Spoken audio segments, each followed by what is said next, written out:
Hello there viewer, whether you're in search for more information on these mysterious mechanical structures or just procrastinating by scrolling through the endless abyss of YouTube and you've really reached the bottom of the barrel at this point, you should hopefully come out of this video with a greater understanding of the basics of what and how roller coasters work. If you're new here and you somehow like what you see, then I'd appreciate it if you gave that subscribe button a good old nudge. And if you know something that I didn't mention in this video, feel free to put it in the comments to help all the new theme park enthusiasts out there. But with the time starting on the clock, here's everything to know about roller coasters in 6 minutes. So firstly, what counts as a roller coaster? Well, although there is no set rule for what is and isn't one, there are a few things to think about. For the most obvious part being the track. What runs along the track are called trains. They're named these because of the fact that they're made up of individual cars that individually connect to each other. Roller coasters should have a system in which the trains are given increasing potential energy, ready to turn that into kinetic energy during the ride. It's important for the train to be given enough before setting out on the initial layout of the ride, otherwise other factors such as friction between the wheels and the track, as well as air resistance on the trains, will slow them down enough for them to not be able to continue any further.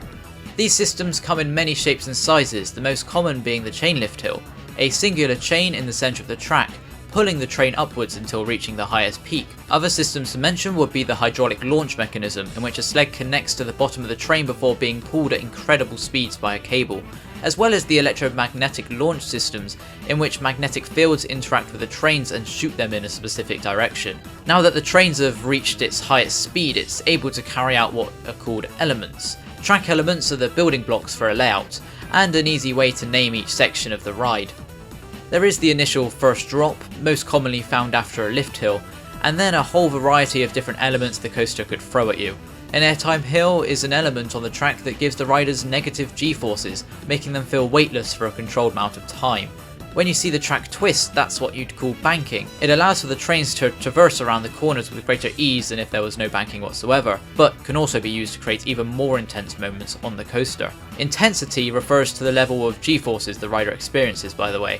So with more extreme g-forces, the more intense a ride would be. A head chopper element is when the track interacts with the environment or another piece of track in a way that makes the riders feel as if they need to duck or pull their arms down so they don't hit anything, when in most cases the object is way too far to ever reach. There's also the station building, where the riders board and leave the trains, as well as the ride operators control many aspects of the coaster from a control panel. Inversions are an element on a ride in which the train is upside down. There are many pre-built inversions out there, as well as new custom ones made by different manufacturers.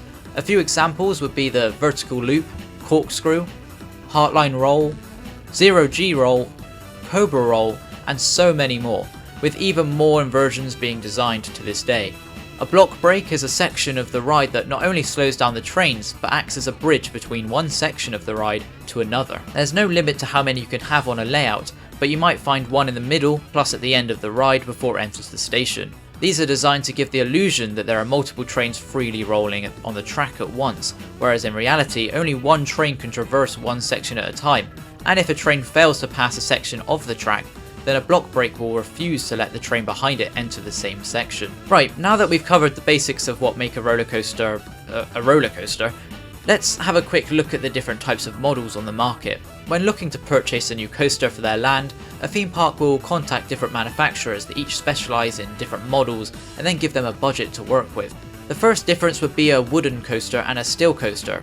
A wooden coaster features steel tracks but wooden supports, whereas a steel coaster is completely made from the material and doesn't need to have supports as often because of the increased strength. There are many actual models out there, too many to list actually, and they all have unique layouts, tracks, trains and elements.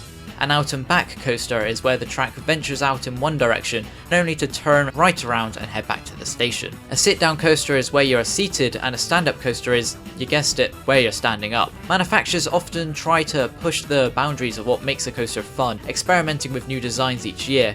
The inverted coaster is where the trains are hanging from the underside of the track, leaving the rider's legs free to move. A winged coaster has the seats of the train positioned off the side of the track to create a stronger feeling of exposure. There's also single rail coasters, hybrid coasters, and so much more that we just haven't got time to mention in this video. When a coaster reaches the 200 foot mark, it's classed as a hypercoaster. At 300 foot, it's a gigacoaster, and a whopping 400 foot, it gets the title of a strata coaster. The actual cars of a train are also very important, as well as their differences in appearance. They all use special ways of keeping the rider in their seats. For a long time, tamer coasters would use a lap bar mechanism, which could be either lowered from above, in front of them, or from the side, to give the riders a comfortable experience. With inverting coasters, the coasters would always use over-the-shoulder restraint systems that would lower from above. Restraints could either use a hydraulic system which harnesses the difference in the pressure of fluid to lock in place, or a mechanism that involves a turning gear and a pin, moving the restraint into a fixed place with each turn. If you want a more in-depth look at how restraints work, I'd highly recommend CoasterBot's video that will be linked in the description. It's a great video, I'd check it out. Manufacturers nowadays, however, they've tried many different ways to keep passengers comfortable and safe at the same time.